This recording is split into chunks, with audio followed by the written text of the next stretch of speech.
बताओ, मैं यहाँ पे द्वारिका छोड़ के आप बिल्कुल छाया बन के खड़ा हूं महाभारत युद्ध में, और ये कहता है कि नरक जाएगा।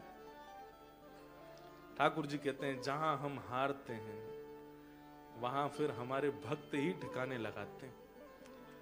अब हम नहीं ज्ञान देंगे, अब तो हमको भजने वाला कोई इसको समझाएगा, तभी इसके बात समझ में आने वाली। इसलिए आप सबके लिए, हम सबके लिए ठाकुर जी प्रवचन नहीं करते।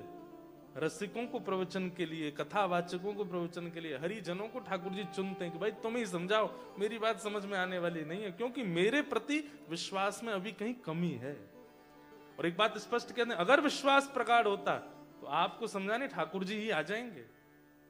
सूरदास के सामने आते लोगों का भाव कम है ठाकुर जी के प्रति, मतलब प्रेम है, भाव है, लेकिन वो विश्वास नहीं है चित्त में।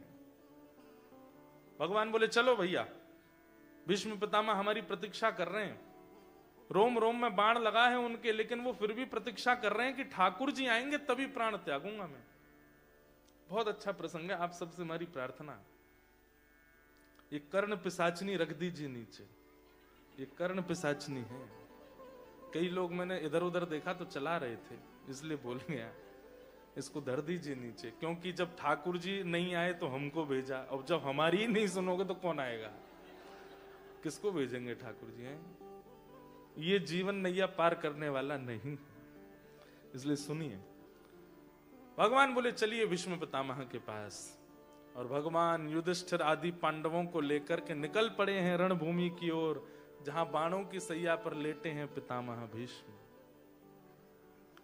भीष्म पितामह को एक बार बंधुओं बताएं आपको, अगर हिंदू हैं, अगर सनातनी हैं, तो जीवन में एक बार आद्योपांत महाभारत पढ़िए। सीरियल मत देखिए, सीरियल में सबने देखा है मुझे पता है, वो एक बार